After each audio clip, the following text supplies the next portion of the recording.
Thanks for staying with us. Still talking immigration. The United States has announced a new visa requirement for Nigerians, mandating all applicants to disclose their social media usernames and handles from the past 5 years.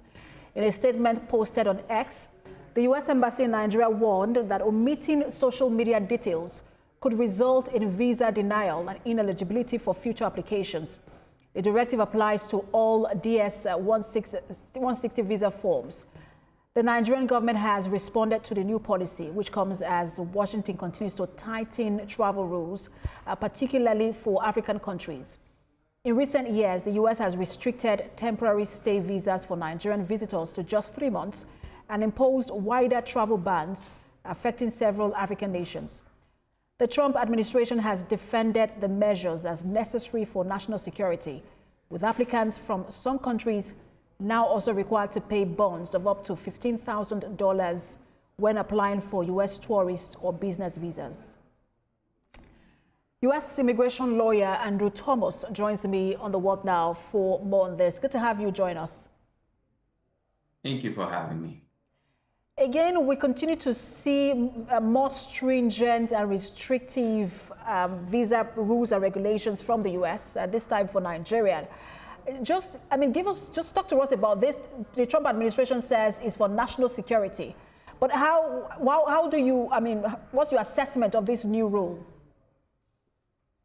Well, when it comes to visa or immigration policy, I think we should look at it in a more holistic perspective.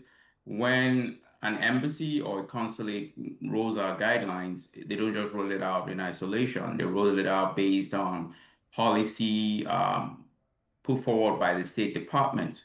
And the State Department are very clear that if you need a U.S. visa, you want to come to the United States, you must show a detailed social media history so that they can profile you.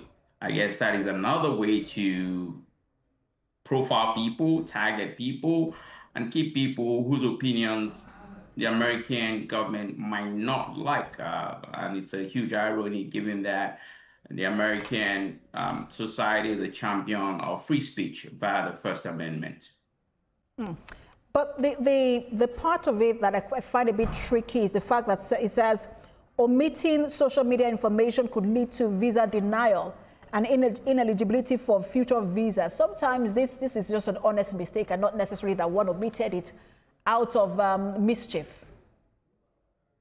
Well, assuming it's an honest mistake for the sake of argument, it is still ultimately the consular officer who would determine what you leave out or what you didn't put on, because I really am hard-pressed to understand why they need to spend a lot of time profiling you through social media, if not to target you for speech, because as it were, what do we do on social media? We comment, we like things, and we don't like things or follow ideas that might be disturbing to the U.S. Embassy, as it were. But I think it has a chilling effect on people wanting to come to a country that claims to be a nation for all immigrants. And I think it's worrisome that you want to use a social media profile or profiles to target people who want to come to the United States for a myriad of reasons. So I find that disturbing and troubling that it has a chilling effect on free speech too.